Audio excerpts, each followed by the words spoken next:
કેમ છો મિત્રો? તો આજે 11:30 જેવું થઈ ગયું છે અને આપણે બ્લોગ તૈયાર કરવાનું ચાલુ કરી દીધું છે, વિડીયો બનાવવાનું. બહાર આજ તો કોઈ છે નહીં છોકરાઓ, કેમ કે પરીક્ષા નજીક છે એટલે બધા વાંચવાની તૈયારીઓ કરતા હશે. ખાલી આ એક જ જણ છે જે રમ વાદરું સસલું, બાકી કોઈ સર નહીં. તો હવે આપણે જોઈએ ઘરમાં શું ચાલે. ચમ ભાઈ મોબાઈલ લઈને વાંચવાનું પતી ગયું? ભાઈ પતી ગયું વાંચવાનું? પતી ગયું. હવે જે રહોડામાં કોક બનતું લાગે આઈટમ આજે. શું બને આજે? બતાવી દો શું શું તૈયારીઓ કરી. જોઈ લો ભાઈ, ટોમેટાની ગ્રેવી, લસણ. શું બને તમે કમેન્ટ કરીને કહેજો. તો તમે કોમેન્ટ કરો કે આજે અમારે શું બનશે. એ બનાવીને બતાવીશું, પણ પહેલા કરજો તમે કમેન્ટ. અમે તો બનાવીને બતાવી દઈશું. ખબર પડે તમને? પણ આટલું જોઈએ ખબર પડતી હોય તો કહી દેજો શું બનાવવાનું હોય. અને આ શું ગરમ કર્યું? મોખણ. મોખણ બરફ થઈ ગયું. આપણે કાઢ્યું હતું? મોખણ કાઢ્યું હતું? પછી કશાકમાં ચમચીથી ભીનાથી કાઢ અને પછી કઢાઈમાં જ નહીં, બરફ થઈ ગયો. હું કાઢવાનું ભૂલી ગઈ પહેલા. તો વાખી દે પછી ચકલીને એટલે થોડીક વાર પકડી રાખ ઊંધું કરીને. ના થાય તે. થાય. લે બાપા. તો આપણે મોખણ કાઢીએ ને પછી આગળ મળીએ ભાઈ વિડીયોમાં. મોખણના અંદર તેલ. શું વાત છે! એટલે કે બટર. મોખણ એ બટર જ કહેવાય.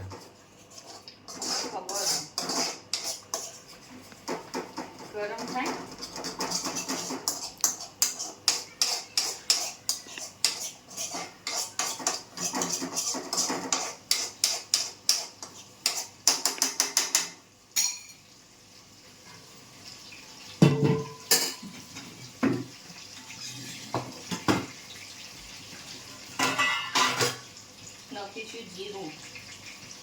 જીરું આવ્યું.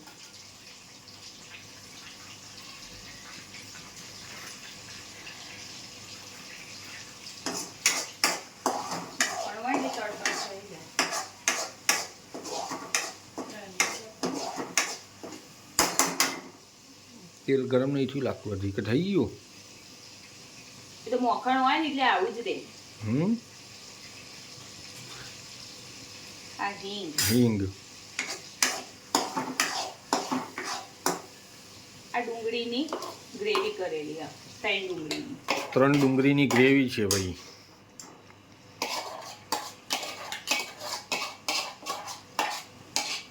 કટરમાં ક્રશ કરેલી હોય તો ચાલે પેલી કચકચી. પણ આપણે મિક્સરમાં કરીને ઓવન ચડવા દેવાની. બરાબર ચડી જાય ને તેલ છૂટું પડે. પછી ટોમેટાની ગ્રેવી અને લસણ આદુની વાટી નાખો ને પછી. બરાબર. થવા દો તાની ન. ડુંગળી થઈ ગઈ કમ્પ્લીટ. બરાબર. તો હવે આવશે શું? આ લસણના આદુ ખોડીને. લસણના આદુની પેસ્ટ.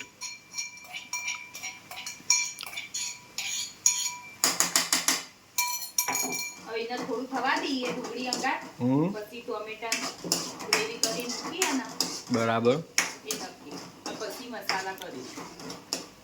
આ ગ્રેવી નાખીએ ને પછી. ત્યાં સુધી આને મસ્ત પકવવા દેવું પડશે.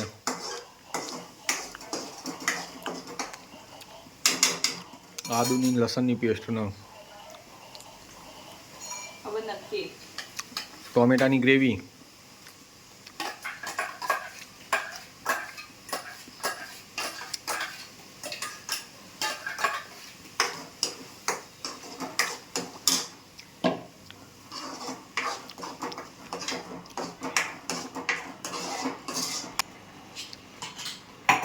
બધો વાસણ રહે ને એટલો ટોમેટા વાળો લસણ બધું ધોઈને નહીં લીધું.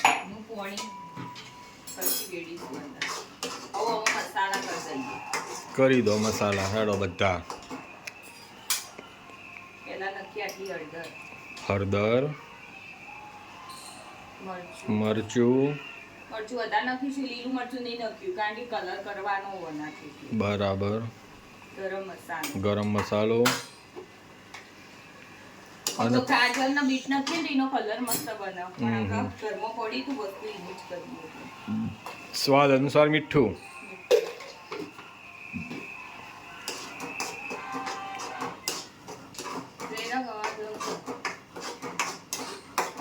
એ મોબાઈલમાં વિડીયો જોવા બેહ્યો ભાઈ એટલે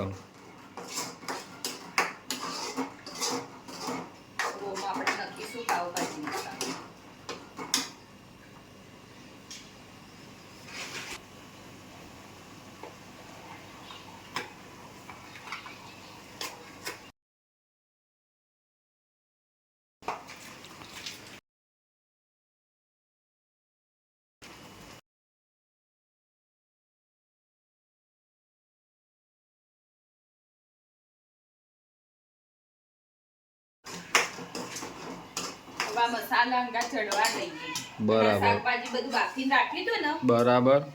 એમાં નાખ્યું તું. ઘરમાં જે શાક પડ્યું હતું ને એ નાખ્યું તું. બરાબર. બટાકો, ફુલાવર, બટાકો, ના નાખું, મીઠું નાખું. ભટો નાખ્યો. બરોબર. દૂધી નાખીએ થોડી દૂધી એ નાખી. બધું દુનિયાભરનું કર્યું હોય એટલે ટૂંકમાં એ જ હોય ને પાવભાજી તો બધા જે પડે હોય શાક નાખવાનો. ગાજરનો બીટ નહીં હોય ને તો કલર સરસ થાય. પણ નતું બટોણા નહીં નાખે, એકદમ જ કરીએ. કશો વાંધો નહીં. ચડી જાય ને પછી ઓકે. એના લીધે જમી ગયો.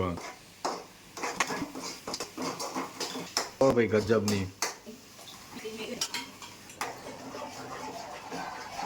તમને બધાને એમ થતું હશે કે અમે ખાવા વાળા થઈ જણસીએ ને આટલી બધી ભાજી 2 ટાઈમ ખવાય ભાઈ એટલે અત્યારની આ ભાજી રાતના ખવાશે પાછી ગરમ થઈને. અલગ અલગ ગ્રેવી કરીએ એટલે વધારે થાય. 2 ટાઈમનું ભેગું થાય ને પાછું. હું 2 ટાઈમનું સરસ ભેગું કરું. હવે આ બધું આ ધોઈને રાખી તો બધું પોણ કશું કોઈ આટલું વસ્તુ નહીં જવા દેવાનું. બધું ધોઈને લઈ લેવાનું. બસ હવે થવા દઈએ એને. થવા દો. થઈ જાય પછી છેલ્લે કોથમીર નાખી દઈશું. બરાબર. ત્યાર સુધી ચડાવવા દો મસ્ત.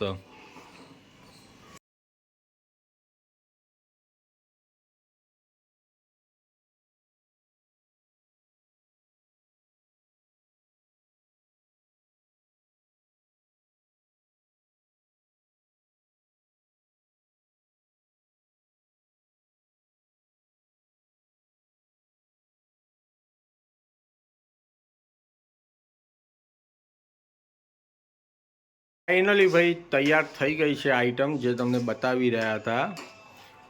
પાઉંભાજી મસ્ત મજાની ટેસ્ટી. કોથમીર નાખી દીધી.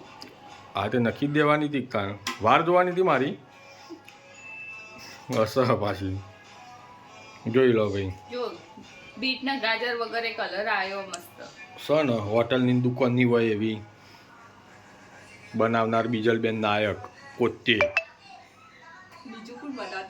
હું શું સપોર્ટમાં છું. અને હવે હાલી દો આપણા બાદશાહને ખાવા માટે. લેડો ભાઈ આ તો ઊંઘ્યો તબિયતથી. હે ખાવા બાવા નહીં ભાઈ. ભૂખ લાગી કરો. ખાઈ લો હેડો. ખાઈ લો ચલો.